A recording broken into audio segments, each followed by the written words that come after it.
What's up, ladies and gentlemen, boys and girls around the world? I would like to welcome you back to the podcast. This is Real Talk with Zuby. Today, we've got on a special guest. This is Caroline Farrow. She is a writer and a journalist, as well as a commentator as well. I believe she's also a wife and a mother. So welcome to the show, Caroline. How are you doing? Yeah, great, thanks. Hi, Zuby. How's everything going?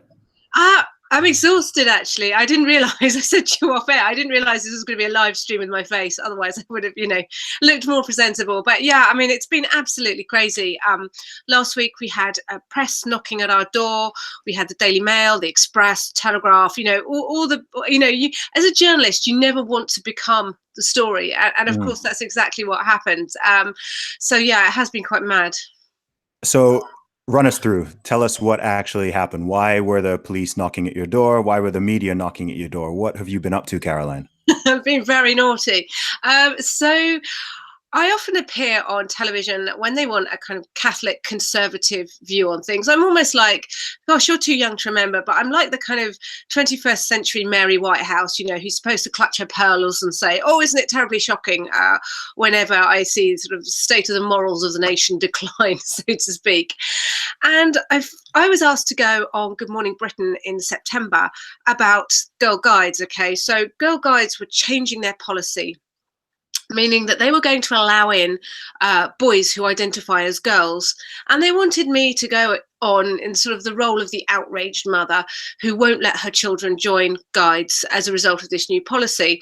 And actually, this was not a trope or a conceit. My eldest daughter had been in Rainbows and Brownies, and my younger daughters have been agitating to join the local pack.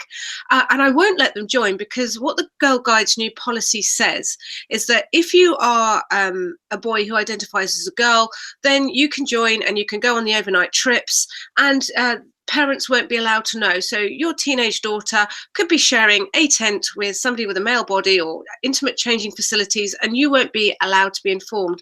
And that also extends to volunteers. So, the guides are now going to let men who identify as women be volunteers in guiding, which means, quite often they'll be helping them with personal care and all sorts, and we as parents won't be allowed to know. So I went on Good Morning Britain to debate this with Susie Green, and I have to say, and Susie Green is the Chief Executive Officer of Mermaids, so that's the UK charity that lobbies and advocates for the rights of transgender children. And I have to say, the debate was really frustrating because Susie just trilled, oh, trans girls are girls. And I was thinking, no, that's such an easy trope, isn't it? Trans girls are girls, they just want to be girls. No, they're not simply girls. What does it mean to be a girl? It doesn't mean to have a penis and testicles and a male body if you're a girl.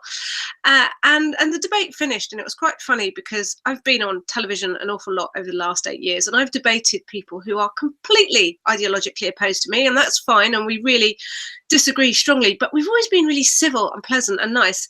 And Susie just stormed off the set without making any eye contact at all.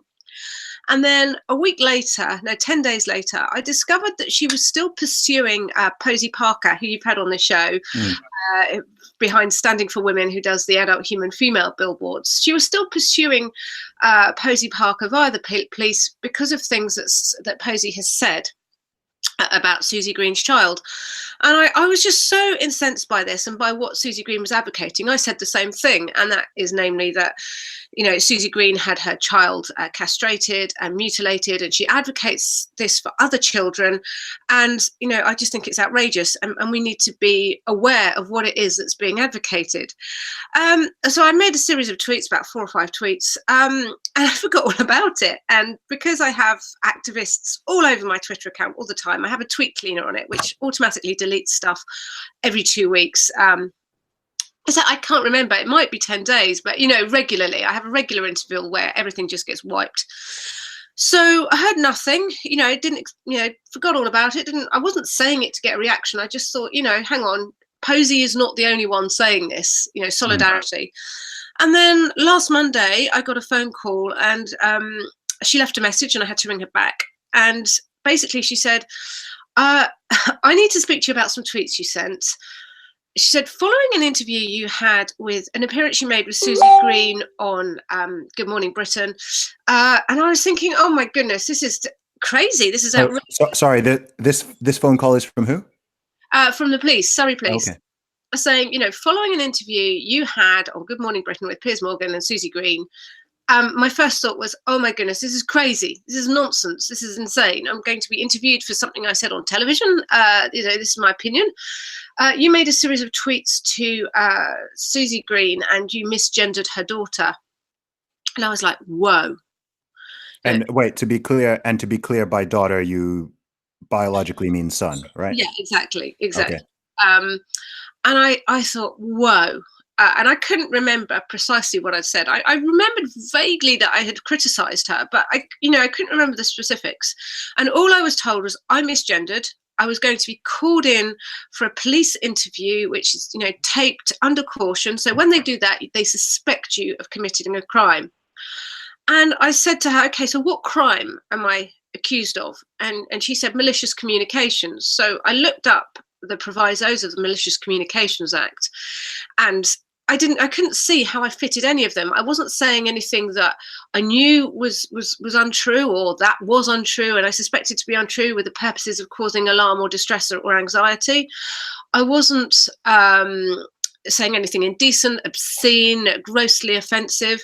And, I wasn't even tagging in Susie Green on Twitter. I wasn't using her handle. I was talking about her, not to her. I certainly wasn't saying anything derogatory about her daughter to her face. I was just saying, this is the objective reality of what you did. So I said to the police, I haven't done this. And I also said, I pulled the religion card and I said, under Articles 9 and 10 of the European Convention on Human Rights, this is my belief, and my freedom of speech and my beliefs are protected under law. And that didn't cut any ice. And I said, we're having a conversation here about what it means to be male and what it means to be female. This whole transgender issue is part of a national conversation. I've been contributing to it in a professional capacity. This is my belief that men and women cannot change sex. And she said, well, the CPS have authorised us to bring you in for a taped interview under caution. And then it began to get really sinister. She said, so you need a solicitor. You will need a solicitor. Let me book you in a solicitor. And I said, no, I want my own solicitor. And sorry, let's just get a time frame. How long ago was this? So this was sort of 6 months ago that I'd made the tweets and that they were deleted. And, they were ringing me up 6 months later. So I said to the police, I did not want the duty solicitor, which for anyone American who's listening, it's, like the public prosecutor, the public defender. I said, no, I don't want the duty solicitor. And she said, well, you'll need one. Let me book one in now. Let me. And I said, no, I don't, can I call you back with my solicitor's details? I don't, I knew that I didn't want a duty solicitor because they have links with the local police station. They may not be, that might not be their specialist area of law. And I didn't want to be browbeaten into accepting a caution. Because with a caution, you admit criminal wrongdoing and it goes on your record. And that could affect my job. It could affect any volunteering I do for my husband's church. It would mean I wouldn't be able to go to America. So I thought, no, I'm not going to be browbeaten into anything. And I just said, no, I want my own solicitor. And she said, well, if you don't turn up for the interview, a summons will be issued for your arrest.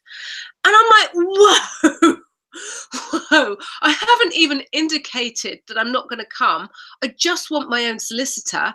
5 minutes ago, you're telling me that I have to come in for interview. I'm suspected of a crime of misgendering. And now you're telling me that if I don't turn up, I'll be arrested. It was pretty extraordinary and scary. So I then said to her, look, I believe that you're being used to harass me, actually. You're being used by this particular complainant to harass me. I'm feeling quite alarmed and distressed. At which point she backed off and said, well, okay, I'm back on shift, whenever. Can you call me with your solicitor's details? Wow. And that's a lot to take in right there. So this all happened a couple of weeks ago from the date we're filming this, is that right? Yeah. So that happened last Monday. So okay. I'm a journalist. So what I did was I actually had a print deadline that night. I had a column to finish, and I couldn't. My head was spinning, but I just kind of did a brain dump. Sorry, my phone is ringing. So I did a brain dump on I just tried to write something. And then I thought, no, I'm not having this. This is just grossly unfair. This is a major injustice. And I went onto Twitter and explained what had happened. And instantly, it just went viral. People couldn't believe what they were reading. And I, in some ways, when I put it on Twitter, I wasn't expecting actually this reaction. I just wanted to kind of highlight it and see if I could get some backup. And then, pretty soon it reached the national papers. People were agreeing with me and saying, this is outrageous. And then the next thing, 24 hours later, Susie Green, who had made the complaint, went on BBC television, and she showed the tweets. She showed the tweets that I had said, and she said, Caroline is lying. This isn't just about misgendering. Look, she said that my daughter was castrated and mutilated, and this is abuse, and this is terrible, and look how bad it is. And I thought, gosh, let what I've said stand. Let that be out there. Let people read what I said about you castrating your son and mutilating your son, and that I think this is child abuse. Let people see it and judge for themselves. Let them look at the facts and judge for themselves whether or not I'm right. And I was actually, when the tweets were released, I thought, this is glorious. This is really good. This is glorious, because now everyone can see, and I knew that I hadn't said anything abusive, that this was just, objective comment. So for me, it was good news, although it was frustrating because I couldn't comment because I was still under police investigation. They were, one of the things that was really sinister that the police said was, we need to ascertain her motivation for saying what she said, so that kind of, if you say anything on social media with the motivation of upsetting people, which people do all the time, every day, every minute, every hour, then somehow it would be a crime. And Susie Green really shot herself in the foot, because she actually admitted on the BBC that she had reported me for misgendering, that had formed part of her complaint, that I was against the Equality Act in terms of what I'd said, and it was interesting. It was like the Streisand effect. She was trying to say, look what she said about me, and everyone was saying, well, actually, that's right, isn't it? That's what you did do. Oh gosh, yeah. So am I right? So you said you had this tweet cleaner thing going. So is it the case that you yourself were not able to pull up the old tweets? Yeah, that's personally? right. Okay. That's right. So I didn't know what it was. So Susie Green, by releasing this to the Victoria Derbyshire show, she then completely scuppered any potential police investigation, because, if it had gone to trial, I couldn't be said to have a fair trial, because it had all been, released out in the public first. But even before she did that, my solicitor said to me, look, if this goes to district court, they'll just chuck it out. They'll chuck it out, won't get anywhere, because, so it's just her being vexatious. But she then told Zuby, so she told Good Morning Britain she was dropping the charges. She told all media outlets she was dropping the charges. She told Victoria Derbyshire she was dropping the charges, but she didn't actually tell the police. So the police said, we cannot drop the charges until she formally signs something.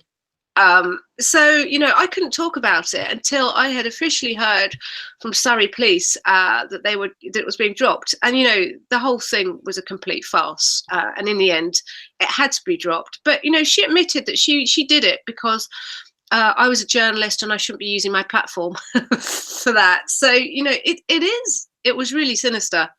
Yeah. So the whole ordeal lasted under 2 weeks. Is that correct? Mm-hmm. Yeah. It lasted probably actually about 4 or 5 days, but it has had, it's had some knock-on effects on my husband, who has found himself targeted too. People can be really antediluvian. They think that, let's hold my husband accountable for his wife's views. And it's kind of, it's difficult in the real world. I was out shopping the other day, and you feel like everybody's looking at you, and it hasn't been all that pleasant. And I also know that I've still got the activists after me, looking to kind of shut me down. But the other thing I think I would say is, so spare a thought for Posy Parker here, because she's still under police investigation for doing exactly the same thing.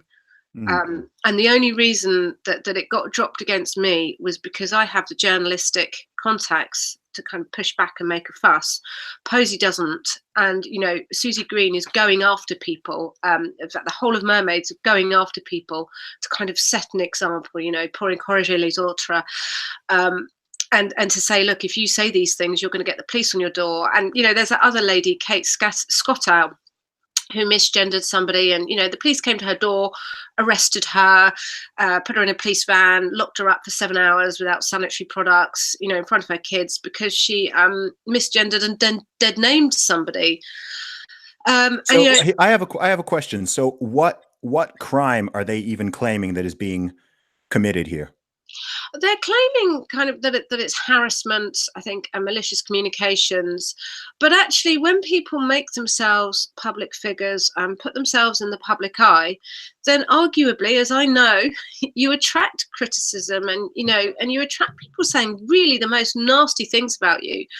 The only way in which it veers into actual harassment is if you really take it into real life, and you just devote your entire Twitter feed, as people do about me. It's insane. I've got people devoting their entire social media output to kind of proving what a dreadful person I am. And then I've had people out my kids' schools and my ex's details, and say really frightening things about disfiguring my face with acid, and I've had kind of really sexually humiliating insults and suggestions and threats sort of chucked at us. People have done nothing about that. And these ones aren't crimes, right? Yeah. The police are like really selective about. And one of the things I said to the police so I had this deranged man posting photos showing that he was 3 minutes walk away from our house, saying, "Oh yeah, mass at their church is going to get really interesting because my husband's a priest." And the police said to me, "Oh, have you been talking about transgender issues on Twitter?" And I was like, what's that got to do with it? And all the time that this man was targeting my kids, he was posting pictures of my kids and my ex's details and names and employment details. He was posting these where? He was posting this on a website, on an abusive website he's got about me. He posted my ex-husband's employment details, who he worked for. He said he was going to contact my ex-husband to find out how many men you've had up there, Farrow. He was obsessed with my sex life. He's always talking about my sex life. He's ordering me sex toys, saying which ones I need and that I should bend over and slip my knickers down, bend over, and it's gross. Okay. And he's saying all of this, and the police are like, "Well, just don't look at it if you don't like it." Oh wow. Yeah. Wow. So wow, there's a lot here.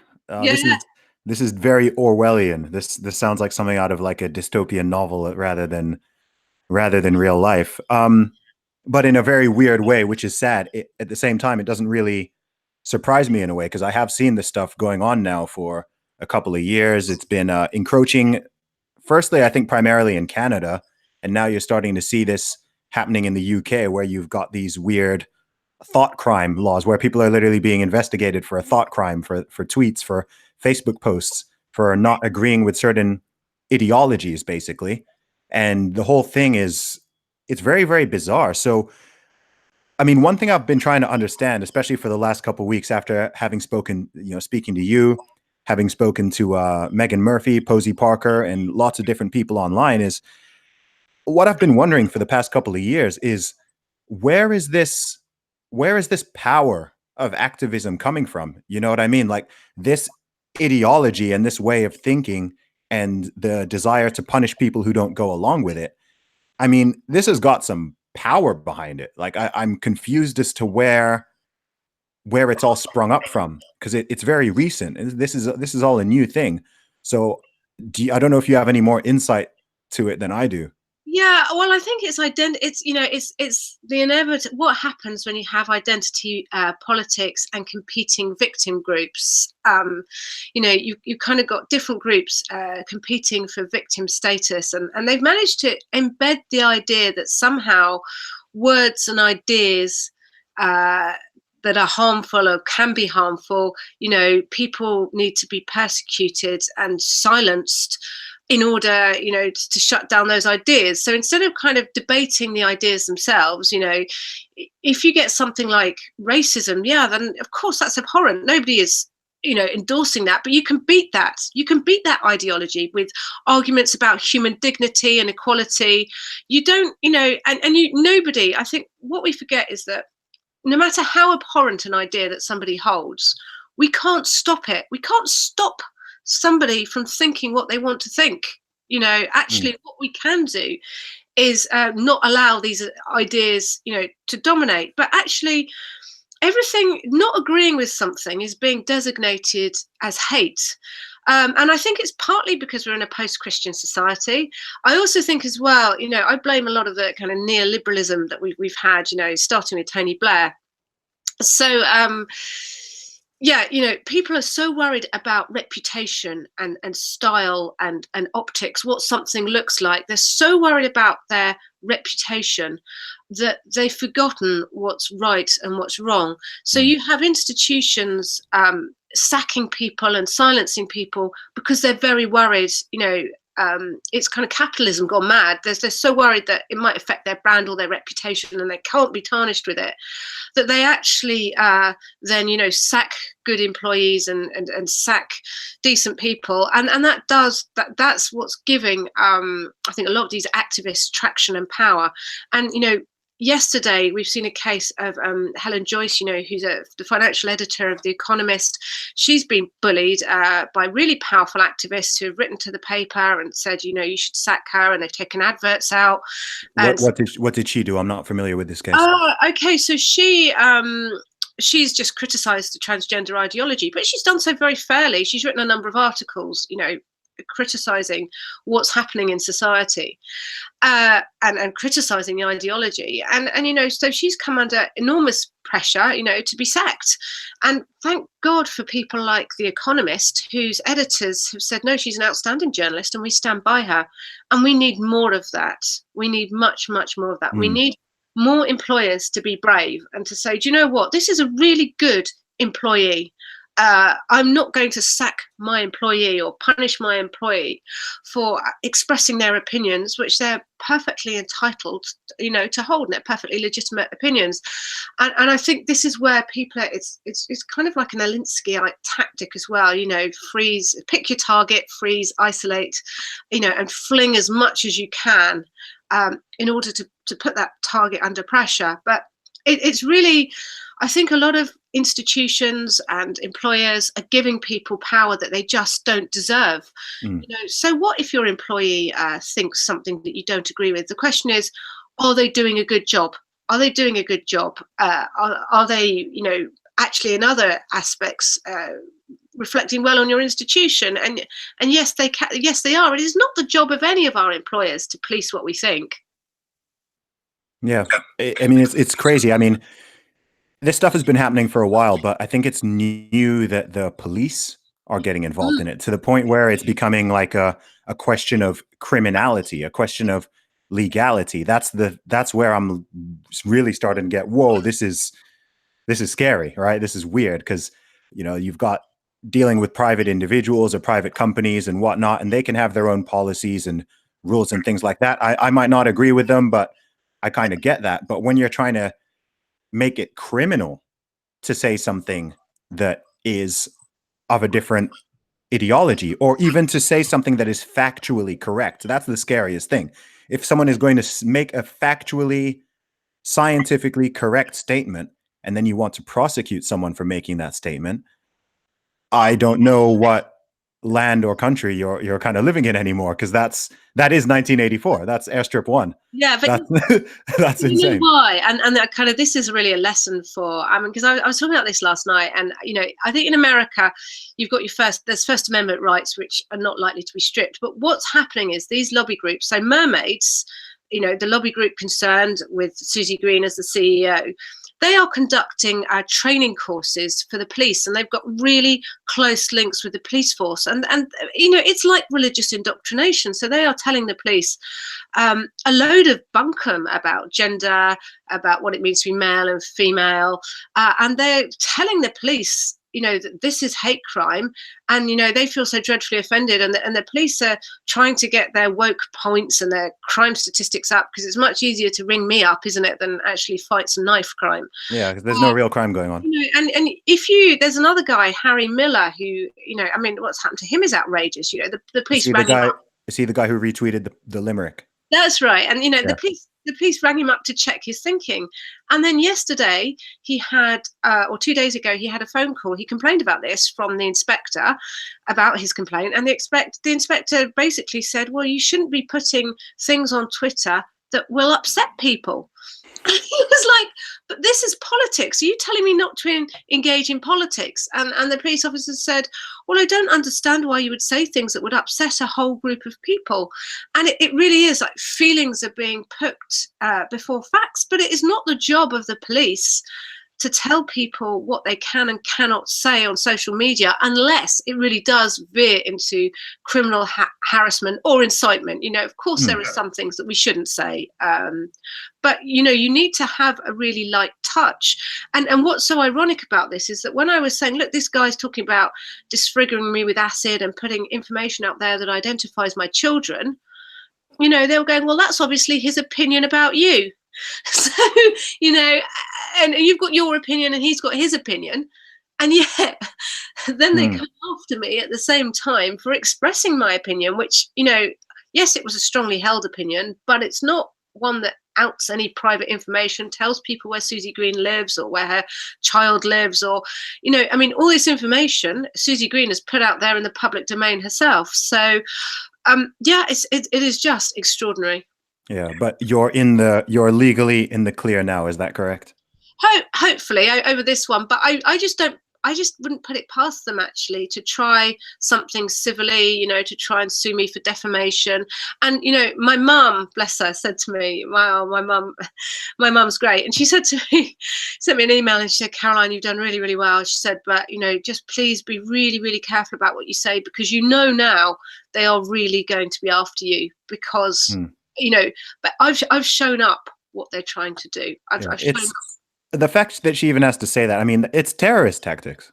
Yeah, it's quite, by definition, it's terrorist tactics. You're trying to instill fear in people to impact their behavior and their words. You want to make them terrified of stating certain opinions, even if they hold them to be true, stating certain facts, even if those facts are true, like verifiably true. Like, I mean, there are opinions and then there are facts, but it's like you're getting to the stage where you want to prosecute people, or you want to harass people, or you want to deplatform people for saying things which are factually true. Like, I'm wearing a red t-shirt right now, but that's like me trying to force you to believe that the t-shirt is yellow. And if you do not believe that the t-shirt is yellow and you continue to say that it's red, I can now go after you, or get the police to come after you, or get you it's so weird. It's just strange to me, because about 6-7 years ago and beyond, I certainly did not see the UK going down this road. I did not see Canada going down this road. And it's like in the past 5 years, there's just been this huge upsurge, and it's increasing in speed. And you're having debates on TV saying, oh, should misgendering be a hate crime? Like, that's an actual debate. Should men do men have a physical advantage over women? This is now a debate, which I've got enrolled into, because I posted that viral deadlift video, of course, a few weeks ago. And I'm the weirdest thing to me throughout it all is I'm like, how is this thing a debate? Like, how have we gotten here where this is even a question, if men have a physical advantage over women in terms of strength and speed? Haven't we known this for literally, like, the cavemen would have known that? You know, I mean, that's the thing. And I'm like, how is this? It's weird. It's very weird. Well, do you know, I mean, the funny, I did, and it was ironic. It was really ironic. So a couple of weeks ago, before this phone call hit, I did a BBC One program. You know, it's their Sunday morning flagship religious ethics program, the Big Questions. And one of the things I was saying was how activists are kind of stalking and trolling my Twitter feed to find whatever they can to report to Twitter to have me shut down, or to go to the police. And then, funnily enough, the police ring me. But in that program, I said, you know, and this is my deeply held view, and it's, it's based on science as much as it is faith, actually. I mean, it's science, it's evidence, it's fact. I said that, men cannot turn into women and women cannot turn into men. This is kind of biology.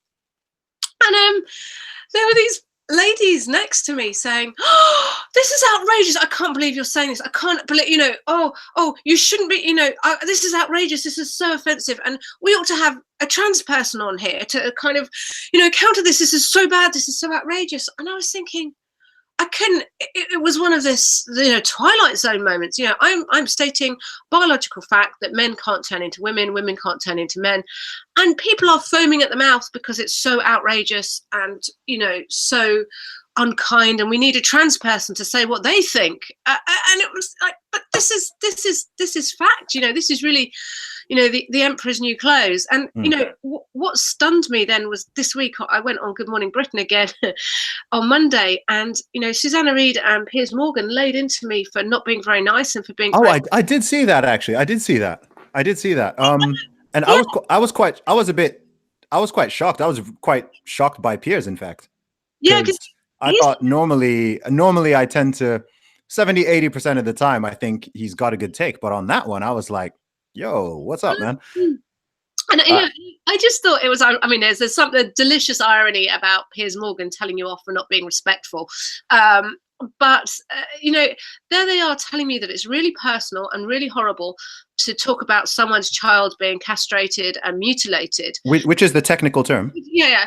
So it's more unkind to describe the procedure than actually do the procedure on a child on their 16th birthday.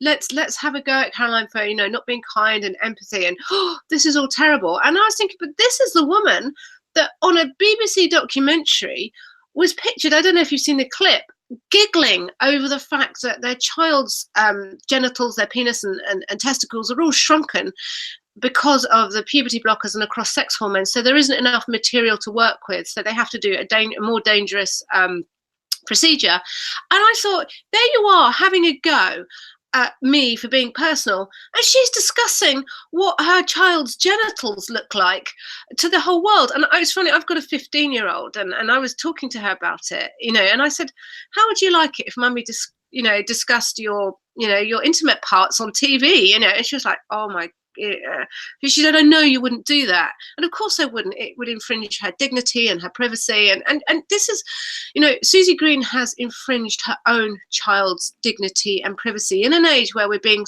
told to be so careful about what we put on social media and pictures of the children. And she's happily giggling away over the fact that her, child has got sort of, I don't know, a misshapen, misformed genitals because of being given medication. And we're all supposed to turn a blind eye and go, well, she's being the person that she's always wanted to be. And that will, of course, render that child infertile for life now, won't it? Yeah, exactly. And, here's another comparison. So I got told off for saying that she rendered her child sterile. But, if you were to go to the doctor tomorrow, you haven't got kids, have you? Not yet, no. No. So if you were to go to the doctor tomorrow and say, do you know what? I've made a decision. I don't want kids. I want a vasectomy. Do it now. You just put me in. I really don't want kids. I know that I don't want kids. Just, they wouldn't do it. The NHS would not do it because they would say you don't have children and you're too young. The NHS won't sterilise an adult, a young adult, because I guess partly cost, but also because they know that there's a big probability later down the line there could be regret. And yet they will happily. Or Susie Green advocates that children as young as 10 or 11, as soon as you want puberty blockers, you should get them, and that if you want cross-sex hormones, you should have them. Her policy is why wait? So I think we should be talking about whether or not it's right to do this to a 12 or 13-year-old, and how can they consent? How can they? It doesn't make sense because it opens the gateway to a whole host of other problems. Because if children are allowed to consent to that, then there is absolutely no reason why they should not be able to consent to a whole bunch of other things. And with me personally, like, this is one of those issues where in the most part, like, I wouldn't care, but when certain lines are crossed, it does force me to care.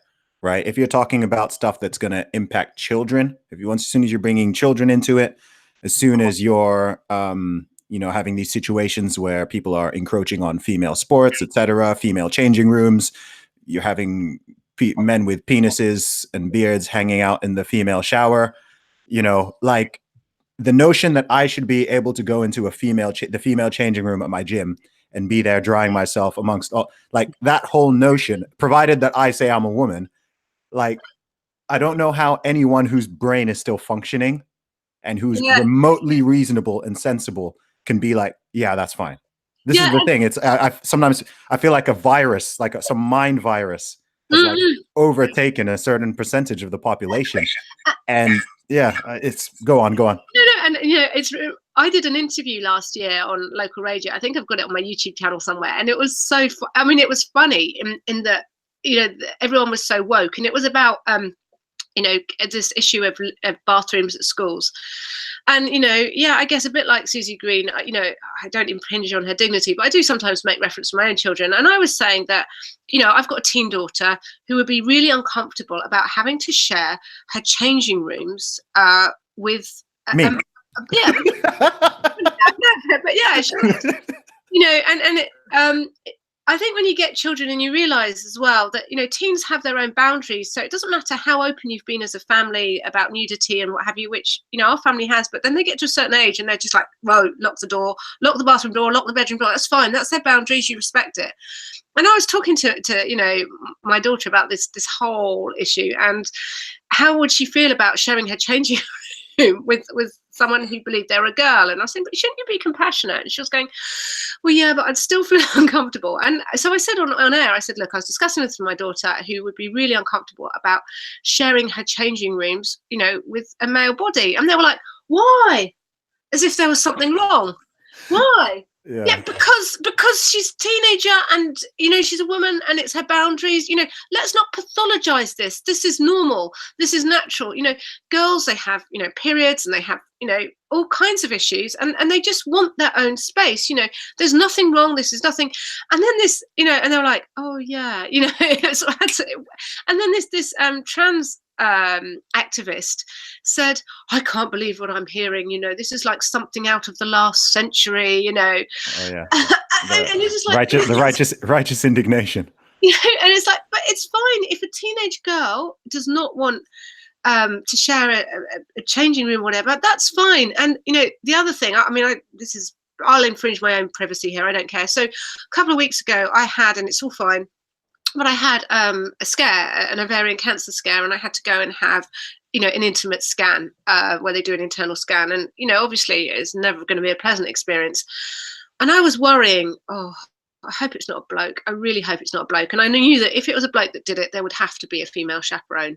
And fortunately, it was a lovely lady and I'm fine. There was nothing wrong. It's all, and the fact that it was a woman just kind of took away a bit of anxiety, and she was very nice and very pleasant, and the whole experience, it wasn't wonderful, but it wasn't awful either, one of those things. And I had been talking with a different trans activist who had said that if they were working for the NHS and the NHS wouldn't let them perform smear tests and intimate, tests and what have you on women, they would sue the NHS because that's transphobic, and so you're talking about, and it's all about their need to be validated as a woman, as opposed to the needs of vulnerable women not to have, as a woman, if you feel uncomfortable about a man doing intimate care on you, then that's your right, and you shouldn't have to explain it away.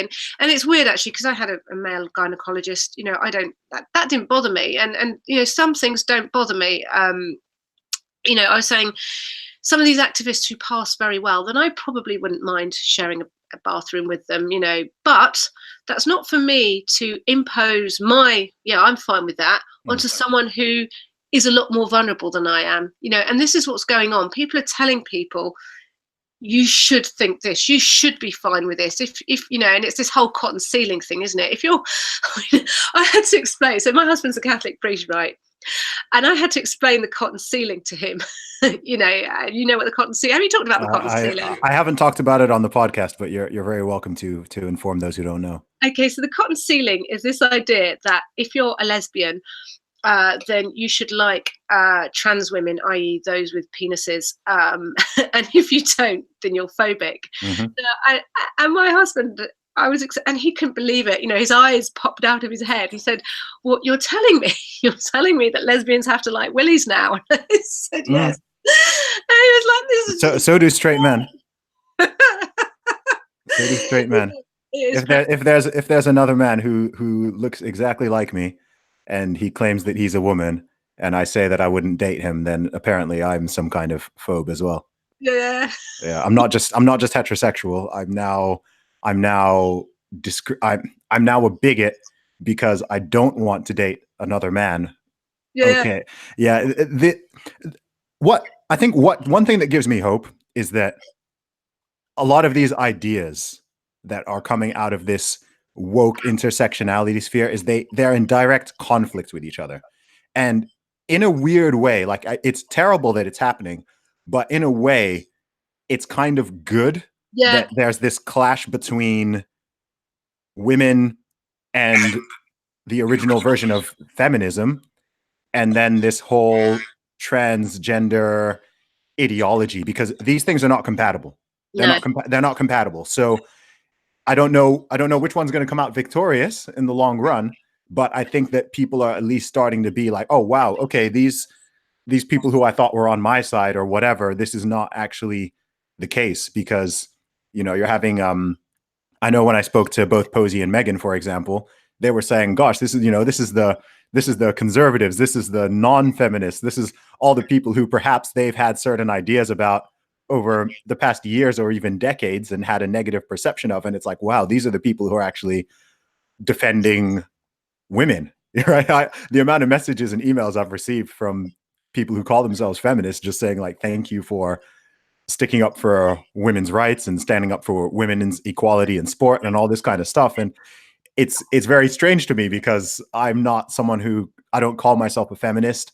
I guess by the sort of original definition going way back, pretty much everybody is by that original definition, but I'm not really a fan of what a lot of it has morphed into in the past decade or so. So I don't personally go by the label, but I certainly think that, obviously, hopefully needless to say, I stand for equal rights. I think women should be able to have their own space, have their own sports, have their own safety, their own privacy, their own security, all that stuff. Men and women are different. Cool. It's fine. It's always worked.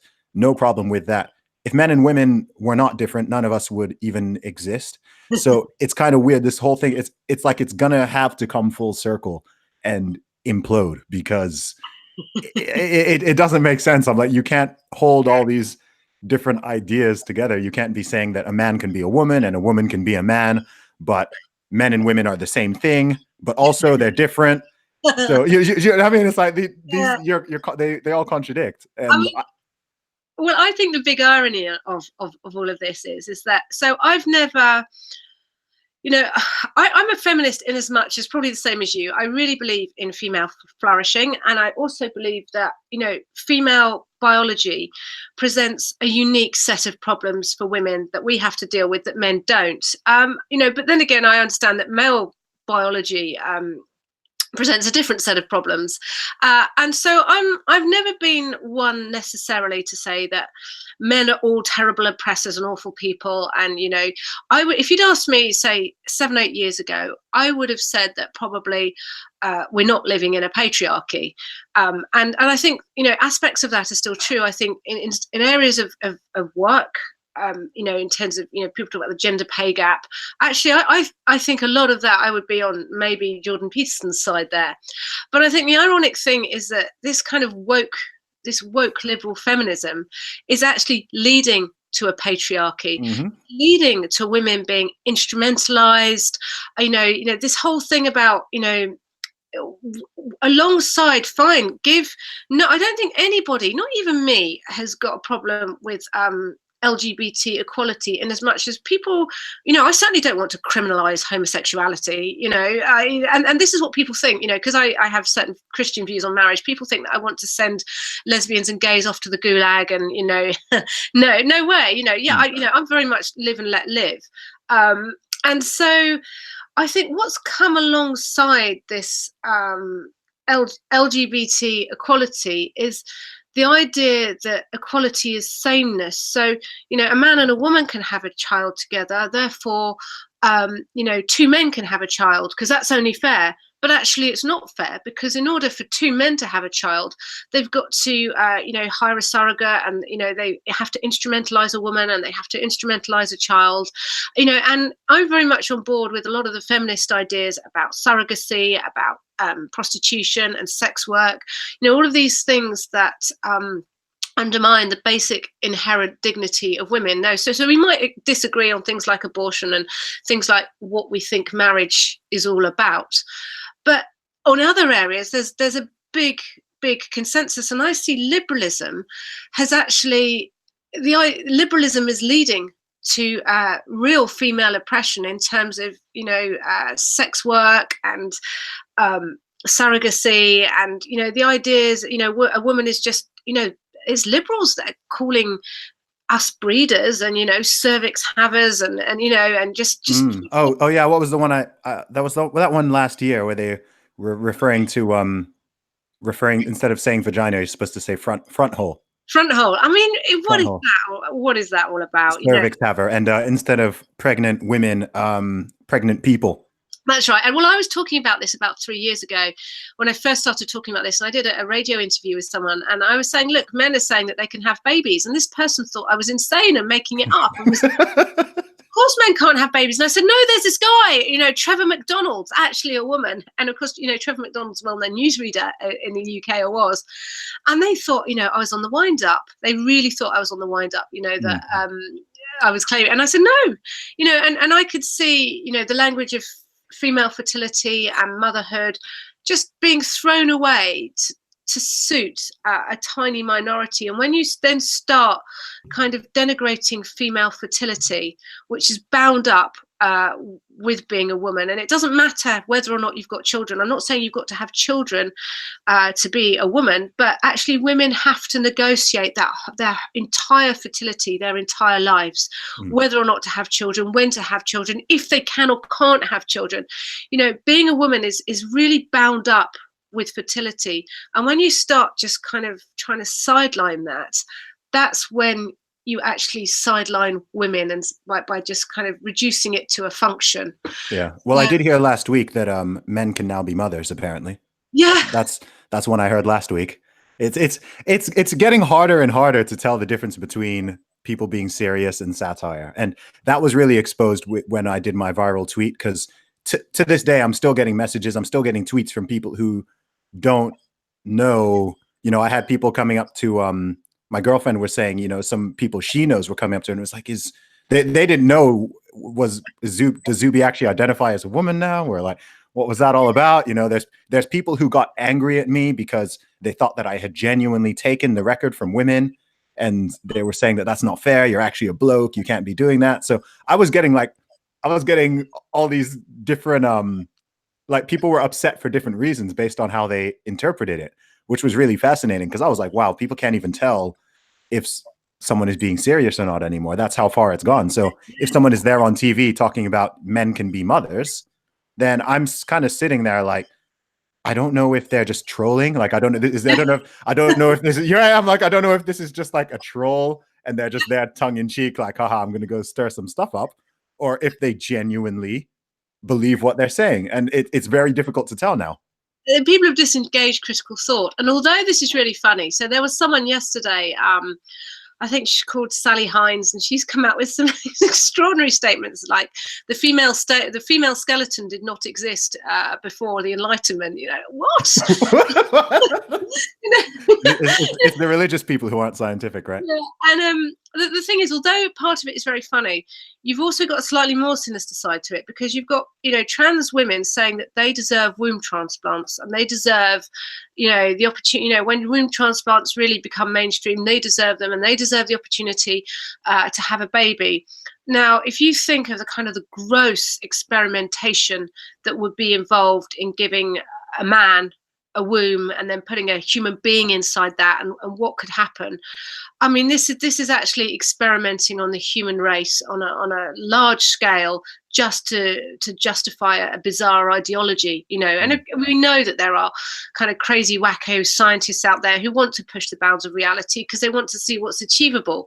But actually, when you see people saying that they are entitled to female wombs and they're entitled to the experience of childbirth and pregnancy, well, of course, a man, even if he had a womb, he wouldn't be able to give birth naturally. It would be a cesarean. And you think of all that's involved in that, right from the environmental impacts, just to the impact on the human person and the human child.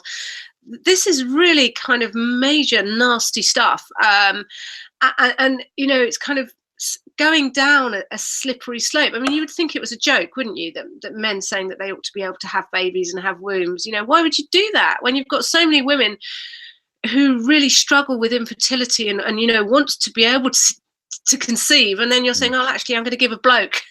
It is just, where would the womb even come from?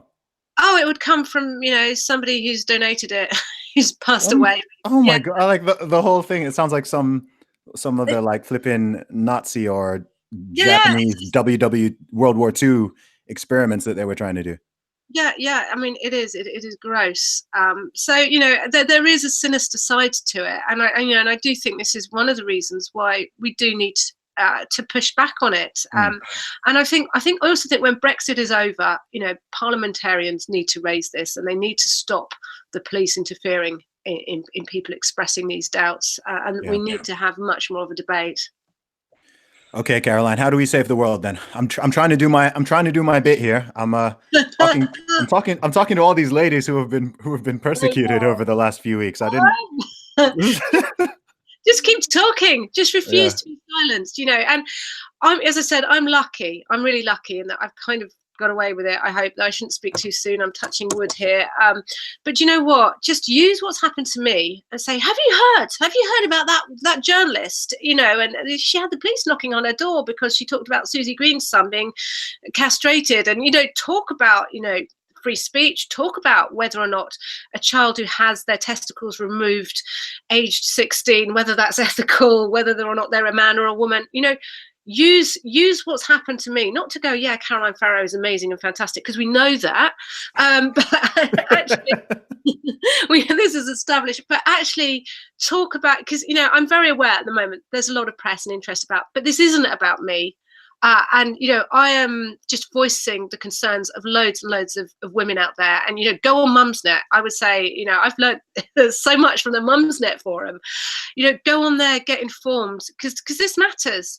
This is a really fundamental issue which affects the whole of society. What does it mean to be male, and what does it mean to be female? Is what we're currently going through, is this a good thing for society? No. And I'm hoping that it's going to be a rebalancing. There has to be. Yeah, I think there will be. I mean, I said last year, and I was saying again today, that I think there are going to be a lot of surprising alliances over the next months and years to come, because certain things are going to such a degrees that I think a lot of people are feeling disenfranchised or abandoned by some of the people who they thought were on their side, or who they thought would align with them and support them on certain things. I mean, I'm seeing this a lot. There's all these women in particular who are getting dragged through the media spotlight, getting criminally investigated and things for speaking out on some of this stuff. Do you know who's had my back over this? Who has had my back the most over this? It's not the Catholic Church, it's lesbians. Oh, really? It's these people who I'm supposed to hate and they're supposed to hate me. There's been silence from the institutional, Catholic Church in the UK over this. But who has it? Who's had my back over all the abuse and, everything that I've gone through? It's been the radical feminist lesbians, And so, it's kind of reinforced my faith in womankind, really. Yeah. Why do you think that is? Why lesbians specifically? I think because they've been really targeted by this ideology themselves, and I think lesbians out of the LGBT alliance, lesbians are always the most marginalized and find themselves kind of the most taboo. everyone loves to be, there's this kind of stereotype of a gay man, and he's very wealthy, and the pink pound, and it's all show tunes, and Friends with Dorothy, and all these sort of caricatures. But lesbians are, it's kind of hated, really. Lesbians are hated because they don't fancy men, and I think they have just seen what's happened to me, and they've seen men being really misogynistic and really hideous, and they've just come out and they've said, you know what? Feminism is, we hold the line. There's Andrea Dawkin, we hold the line with our sisters. And I've been kind of profoundly grateful and moved and humbled that it has been the lesbian community, particularly when I was speaking out against same-sex marriage and about abortion, which they vehemently disagree on. Actually, they've still said it doesn't matter. It doesn't matter, Caroline. We're still behind you because we can see what's happening. And it's been amazing for me, actually. And I regard, many of these radical feminist lesbians as actually, my true sisters.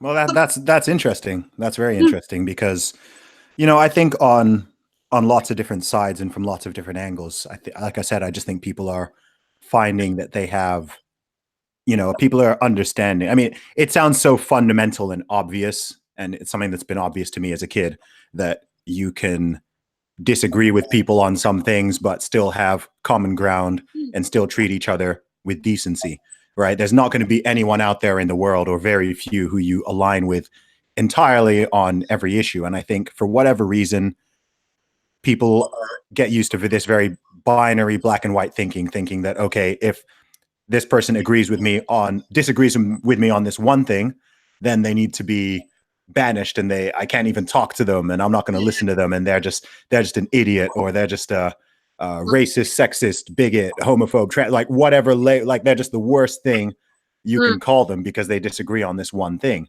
And I think slowly but surely people are going to realize that that's a very immature and unrealistic view of the world, because people are individuals. People do have different opinions. Sometimes they're going to clash. But even when they clash, you can still have a discussion. You can still have a debate, and at least try to understand that other person's perspective. I mean, one beautiful thing about me doing this podcast now for a couple of months is just being able to talk to, I mean, I'm always someone who talks to a big range of people anyway, but just being able to, talk to different people, see where they're coming from. Again, there'll be stuff we agree on. There'll be things we disagree on, or view from different angles or different priorities or whatever. But the way I look at the world is ultimately, we all need to get on with each other.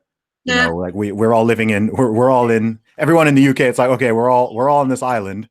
So, so let's get on with each other as well as we can without wanting to harm, kill, maim, steal from each other. You see what I mean?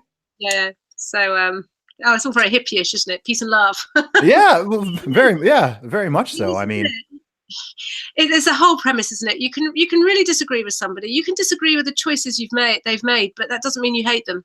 It just means, we're all doing our best, aren't we? We're all doing our best to live a good life according to our own moral codes. And I think that's not moral relativism, because I think there are some ideals that we should aspire to, and that supersede other ideals. But just because you have a different idea doesn't mean that I hate you, or you're a terrible person, or I mustn't talk to you. It's just like, okay, let's see what we can agree on. And hey, it doesn't stop basic human friendship, does it? Absolutely. So, do you find that just being a Catholic woman in the UK, which you shouldn't think should really be some kind of crazy, contentious, rare position, but do you find that is becoming increasingly, I don't know what the word is, not necessarily marginalized, but maligned and misrepresented? Well, I think because I'm deemed to be an extremist Catholic, because I agree and promote all the difficult stuff. So all the hard stuff that the church teaches, I accept and I promote, and I think is a good thing. And people can't get their heads around that, because the zeitgeist is very sort of sexually libertine. And so people think I'm wanting to police other people's bedrooms, and they just can't get their heads around why I believe it. And, most Catholics don't agree with the Catholic Church on all these difficult things. So so I'm deemed quite sort of extreme and outrageous, but actually I'm not. I'm just mainstream, right? This is mainstream Orthodox Christianity. it's not an outrageous thing, but I think people just have to realize that, yes, I do believe all this, and I think it brings you happiness. It certainly does actually bring me happiness. What doesn't is, people kind of the assumptions and the hatred. But then, my faith tells me that, we were told that it wasn't going, Jesus told us it wasn't going to be easy. And I was perhaps being really naive when I started out years ago. I thought that people go, yeah, she's got some really good things to say, and oh, this is really interesting. Oh, wow, tell me more, and I didn't anticipate the kind of the volume of hate and vitriol. But, I should have realized that actually we're told by Jesus, that I come, to set brother against brother, that this is, life is a vale of tears, and it's not going to be easy, but you've just got to do the best that you can. Absolutely. So, okay, Caroline. So what's next for you? Well, I'm going to talk to Ben Shapiro tonight, which I'm very excited about. Oh, that'll be fun. And I'm just going to keep plugging on, actually. I'm just going to keep plugging on and keep trying to do what I do and say what I say and try and convince people of the truths of the world as I see it, and that actually, become a Catholic. It's marvelous. It's great. I'm a Protestant. I'm a Protestant already, but that can be close enough. There's always not Catholic yet. That's yeah, but I mean, I'm not going to let it stop me. And I just hope that I can carry on with kind of good humor and good faith, and see what happens. Awesome. So good to have you on the show, Caroline. Before we go, where can people find you online? Okay, so there's my website, which is carolinefarrow.net. There's also my Twitter feed, CF Farrow, CF_Farrow. You can just Google me. I'm on YouTube. You can see all my videos on YouTube.